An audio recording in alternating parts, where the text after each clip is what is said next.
আগামী ২৪ মার্চ প্রথমবারের মতো চট্টগ্রাম সন্দ্বীপ রুটে চালু হচ্ছে ফেরি সার্ভিস। খুলছে নতুন সম্ভাবনার দুয়ার। মূল ভূখণ্ড থেকে বিচ্ছিন্ন দ্বীপের মানুষ এ নিয়ে বেশ উচ্ছ্বসিত। ঝুঁকিপূর্ণভাবে উত্তাল সাগর পাড়ি দিতে গিয়ে শত বছরের দুর্ভোগ এবার লাঘব হবে বলে আশা তাদের।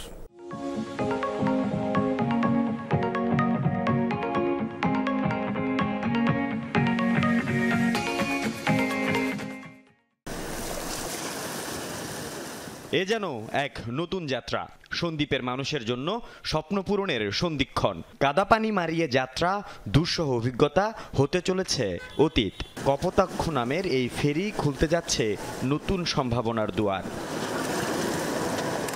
আগামী ২৪ মার্চ চট্টগ্রাম সন্দ্বীপ রুটে প্রথমবারের মতো ফেরি সার্ভিস চালুর কথা।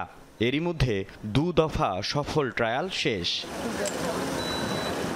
বছরের পর বছর ঝুঁকি নিয়ে স্পিডবোট আর ট্রলার যোগে ২০ কিলোমিটার উত্তাল সাগর পাড়ি দেয়া সন্দ্বীপের মানুষ এখন ফেরি যুগের অপেক্ষায়। পরীক্ষামূলক চলাচল শুরু হওয়ায় উচ্ছ্বসিত তারা। ফেরি হওয়াতে আমরা রোগী সহকারে অ্যাম্বুলেন্স সহকারে আসতে পারতেছি। ইনশাল্লাহ দুর্ভোগের কোনো সম্ভাবনা থাকবে না। খুব গর্বের সহিত বলতে পারতেছি যে এখন এইখান থেকে ডিরেক্ট আমি গাড়ি নিয়ে আমার বাড়িতে পৌঁছাইতে পারবো। এক সময় আমার আসলে গাড়ি এক জায়গায়, আমি এক জায়গায়, আমরা খারাপ ওয়েদারে যাতায়াত করা যেত না, বাট এই ফেরির মাধ্যমে আমি আশা করি আমাদের যাতায়াত ব্যবস্থা সুব্যবস্থাতে পরিণত হবে। চট্টগ্রামের সীতাকুণ্ডের বাঁশবাড়িয়া ঘাট থেকে সন্দ্বীপের গুপ্তছড়া ঘাট পর্যন্ত দিনে ২ বার যাওয়া আসা করবে এই ফেরি। যেতে সময় লাগছে সোয়া ১ ঘন্টা। ফন্টুন প্লেস করা, ঘাটে প্লেস করা একটা রিস্ক। আমরা যদি লো ওয়াটারে ফন্টুনটা প্লেস করি, দেখা যায় হাই ওয়াটারে আবার আমার বাঁধনগুলি ঠিকমতো থাকে না, নড়চড় করে গাড়ি উঠতে প্রবলেম হয়। ওগুলি কিভাবে ফিক্স করা যায় ওটা আমরা ট্রায়াল রানের মাধ্যমে কালকে যে সমস্যাটা দেখছি আজকে মোটামুটি ফিক্স করছি।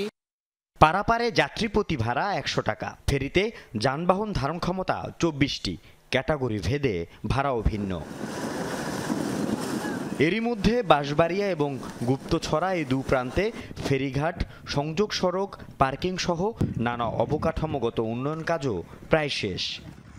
সেভ হবে, দামের দাম গাড়ি ভাড়া সেভ হবে, যার কারণে সন্দ্বীপবাসী অনেক সস্তায় অনেক কিছু তারা সাশ্রয় হবে। গাড়ি নামায় এদিক দিয়ে যাবে, এদিকে লোক ওইদিকে যাবে, এপার ওপার হবে আর কি। এটা খুব সুবিধা হবে, ভালো হবে। যাতায়াতের যে সুযোগ সুবিধা বয়ে আনছে, সেই জন্য মানুষ এই সরকারের প্রতি অনেক কৃতজ্ঞতা জানাবে।